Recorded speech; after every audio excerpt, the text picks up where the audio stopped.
நம்ம இந்த டியூட்டோரியலில் ஈவெண்ட்ஸ் பற்றி பார்க்க போகிறோம். ப்ரீவியஸ் டியூட்டோரியல்ஸில் மோஷன்ஸ், லுக்ஸ், சவுண்ட்ஸ் பார்த்தோம்.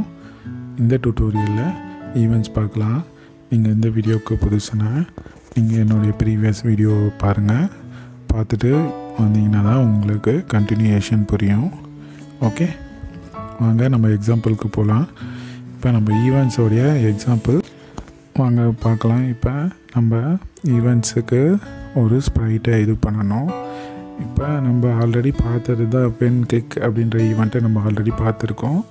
அதே மாதிரி when space bar key pressed அப்படின்னு இருக்கும். ஸ்பேஸ் பார் மட்டும் இல்லை, நம்ம அப் ஏரோ யூஸ் பண்ணலாம், டவுன் ஏரோ, என்ன லெட்டர்ஸ் வேணாலும் யூஸ் பண்ணலாம். கீபோர்டில் இருக்க என்ன லெட்டர்ஸும் யூஸ் பண்ணிவிட்டு நம்ம அந்த ஆக்ஷனை வந்து ஸ்டார்ட் பண்ணலாம்.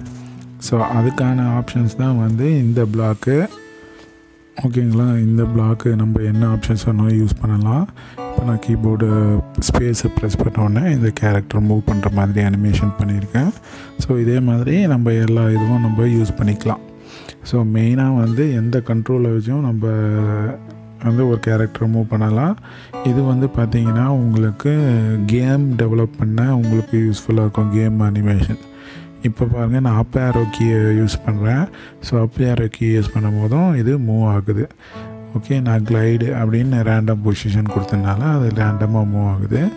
நீங்கள் கேம் டெவலப் பண்ணுறீங்கன்னா அப்போ வந்து இந்த ஈவெண்ட்டோடைய பிளாக் வந்து ரொம்ப யூஸ்ஃபுல்லாக இருக்கும். நம்ம எந்த கீ கண்ட்ரோலை வச்சும் ஒரு கேரக்டரை மூவ் பண்ணலாம். ஓகேங்களா, இப்போ வென் தி ஸ்ப்ரைட் கிளிக் அப்படின்ட்டு இந்த ஆப்ஷன், இப்போ நம்ம இந்த ஆப்ஷன்ஸை வச்சு ஒரு சாம்பிள் நம்ம காட்டுவோம். இப்போ நான் வந்து அப் ஏரோ கீ யூஸ் பண்ணுறதுனால இது வந்து மூவ் ஆகுது. ஸோ இதே மாதிரி என்ன கண்ட்ரோல் வேணாலும் யூஸ் பண்ணிக்கலாம். ஓகே, இந்த கிளைடு 10 செகண்ட்ஸ் வச்சு நம்ம யூஸ் பண்ணிக்கலாம். ஓகே, இப்போ நம்ம ஒரு எக்ஸாம்பிள் பார்ப்போம்.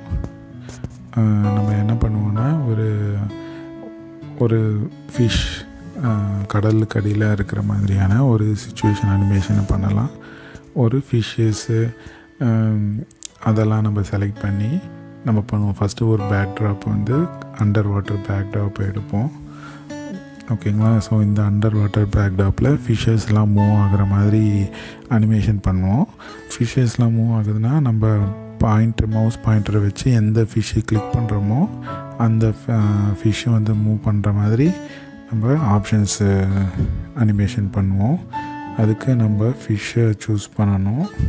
சூஸ் பண்ணிவிட்டு இந்த கிளிக் ஸ்ப்ரைட் ஆப்ஷன் அப்படின்னு இருக்கு இல்லைங்களா, அதை கிளிக் பண்ணோடனே மூவ் பண்ணுற மாதிரியான ஒரு அனிமேஷன் பண்ணுவோம். ஓகேங்களா, இப்போ நான் வந்து ஃபிஷ்ஷை செலக்ட் பண்ணுறேன். இப்போ நம்மளுக்கு நிறைய ஃபிஷ்ஷு கலராக ஃபிஷ்ஷு வேணும் இல்லைங்களா. ஸோ அதுக்காக நான் என்ன பண்ண போகிறேன்னா நிறைய ஃபிஷ் ஆட் பண்ண போகிறேன். இதுக்கு வந்து நான் எப்படி பண்ணலாம், இந்த ஸ்ப்ரைட்டையே கிளிக் பண்ணி டூப்ளிகேட் பண்ணிவிட்டு, ஸோ இதுக்கு காஸ்டியூம் இருக்கான்னு நீங்கள் பாருங்கள். சம்டைம்ஸ் காஸ்டியூம் வந்து டிஃப்ரெண்ட் காஸ்டியூமாக இருக்கும். பார்த்திங்கன்னா உங்களுக்கே தெரியுது இல்லைங்களா. நம்ம எந்த ஃபிஷ் செலக்ட் பண்ணுறோமோ அந்த ஃபிஷ்ஷுக்கு டிஃப்ரெண்ட் காஸ்டியூம் கொடுத்தீங்கன்னா நம்ம டிஃப்ரெண்ட் காஸ்டியூமாக இருக்கும். ஓகே, ஒரு 2 ஃபிஷ்ஷு ரைட் ஹேண்ட் சைட் போகிற மாதிரியும் ஒரு 2 ஃபிஷ்ஷு லெஃப்ட் ஹேண்ட் சைட் போகிற மாதிரியும் நம்ம அரேஞ்ச் பண்ணிப்போம். அப்போ தான் வந்து கொஞ்சம் அனிமேஷன் பார்க்க கொஞ்சம் நல்லாயிருக்கும். ஓகேங்களா, ஸோ இப்போ நம்ம என்ன பண்ணணும்னா இந்த இண்டிவிஜுவல் ஃபிஷ்ஷுக்கான ஆக்ஷனை வந்து ப்ரொவைட் பண்ணணும். நம்ம இப்போ எந்த ஃபிஷ்ஷை செலக்ட் பண்ணிவிட்டு அதனுடைய ஆக்ஷன்ஸ் பாயிண்ட்டை கொடுக்க போகிறோம் அப்படின்றத பார்க்கலாம்.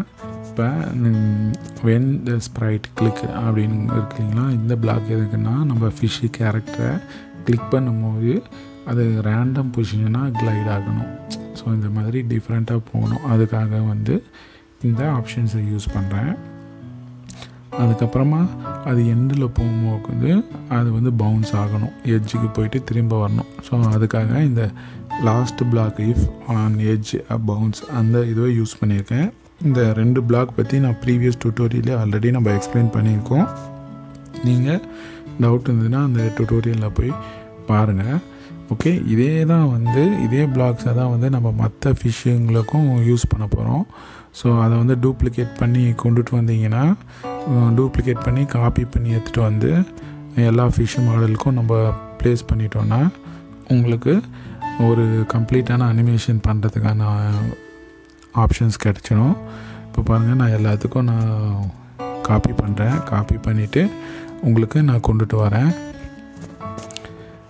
இந்த மாதிரி வந்து கலர்ஃபுல்லான ஒரு அக்வாரியமில் ஃபிஷ்ஷு மூவ் பண்ணுறதும் சரி, ஒரு இது கடலுக்கு அடியில் ஒரு அனிமேஷன் பண்ணுறதுனாலும் நம்ம ஈஸியாக பண்ணலாம். இப்போ ஒரே ஆக்ஷனை வந்து நம்ம காப்பி பண்ணி எடுத்துகிட்டு வந்து அந்த கேரக்டருக்கான ஃபிஷ்ஷுக்கும் நம்ம பேஸ்ட் பண்ணுறோம். ஸோ இதனால் என்ன ஆகும்னா ஈச் இண்டிவிஜுவல் ஃபிஷ்ஷுக்கும் நம்ம கிளிக் பண்ணால் போகிற மாதிரியான பொசிஷன் கிடைக்கும். இந்த ஃபிஷ்ஷுக்கு கொஞ்சம் டைரெக்ஷன் அட்ஜஸ்ட் பண்ணிக்கலாம். அட்ஜஸ்ட் பண்ணிவிட்டு நம்ம அனிமேஷனை ஸ்டார்ட் பண்ணுவோம். ஸ்டார்ட் பண்ணி பார்த்திங்கன்னா உங்களுக்கே வந்து அது ஈஸியாக உங்களுக்கு புரியும். ஓகே, இப்போ ஃபுல் அனிமேஷன் பார்ப்போம். இப்போ வென் கிளிக்கு க்ரீன் ஃப்ளாக் கொடுத்தா வராது. ஏன்னா நம்ம இந்த கேரக்டரை கிளிக் பண்ணால் மட்டும்தான் அனிமேட் ஆகணும்னு டிஃபைன் பண்ணியிருக்கோம். இப்போ பாருங்கள், நான் கிளிக் பண்ணுறேன், உடனே அது ஆட்டோமேட்டிக்காக உங்களுக்கு அனிமேட் ஆகுது. இப்போ பார்த்திங்கன்னா ஒரு கடலுக்கு அடியில் அனிமேஷன் ஆகிற மாதிரியான ஃபிஷ்ஷு போகிற மாதிரியான உங்களுக்கு ஒரு அனிமேஷன் கிடைக்கும். ஸோ ஜஸ்ட்டு இது வந்து இந்த அனிமேஷன் தான் கொடுத்துருக்கோம். ஒரு சிம்பிளான அனிமேஷன் தான். அந்த கேரக்டரை கிளிக் பண்ணால் அது ஸ்லைட் ஆகிற மாதிரி கொடுத்துருக்கோம். நம்ம ஈவெண்ட்ஸில் இருக்க அந்த கேரக்டர் கிளிக் அப்படின்ற பிளாகுக்கான எக்ஸாம்பிள் இது. ஸோ அதை மட்டும் நம்ம இப்போ பார்ப்போம். ஸோ இதை வச்சு ஒரு சின்ன அனிமேஷன் நம்ம பண்ணியிருக்கோம். ஓகேங்களா? ஸோ இதே மாதிரி நம்ம டிஃப்ரெண்ட் கேரக்டர் டிஃப்ரெண்ட்டு பொசிஷன்லேயும் அனிமேட் பண்ணலாம். கேரக்டரை கிளிக் பண்ணியும் பண்ணலாம், அப்படி இல்லைன்னா கீபோர்ட்லேருந்து கண்ட்ரோலை கிளிக் பண்ணியும் பண்ணலாம். ஓகேங்களா? ஸோ இப்போ நம்ம கேம் டெவலப் பண்ணுறோன்னா நம்ம கீபோர்டு கண்ட்ரோலும் வரலாம், இல்லை மவுஸ் கண்ட்ரோலும் வரலாம். எப்படி வேணாலும் வச்சு நம்ம இந்த அனிமேஷனை ஸ்டார்ட் பண்ணலாம். ஸோ இப்போ பார்த்தீங்கன்னா உங்களுக்கு தெரியும், இதுதான் ஒரு கம்ப்ளீட்டான அனிமேஷன்ஸு. நீங்கள் இதை ட்ரை பண்ணி பாருங்கள். இப்போ நம்ம பார்த்துருக்குது ஈவெண்ட்ஸில் பார்த்தீங்கன்னா ஃபஸ்ட்டு ஒரு 3 பிளாக்ஸுக்கான டீட்டெயில்ஸை நம்ம பார்த்துருக்கோம். அதை வச்சு நம்ம எப்படி அனிமேட் பண்ணுறதுன்னு பார்த்தோம். ஓகே, அப்கமிங் டுட்டோரியலில் நம்ம ரிமைனிங் பிளாக்ஸை 1 by 1 நம்ம பார்ப்போம். ஓகேங்களா? இந்த வீடியோ உங்களுக்கு பிடிச்சிருந்ததுன்னா லைக் பண்ணுங்கள், ஷேர் பண்ணுங்கள், சப்ஸ்கிரைப் மை சேனல். அடுத்த வீடியோவில் நம்ம அடுத்த கான்செப்ட் பார்க்கலாம். தேங்க்யூ, பாய்.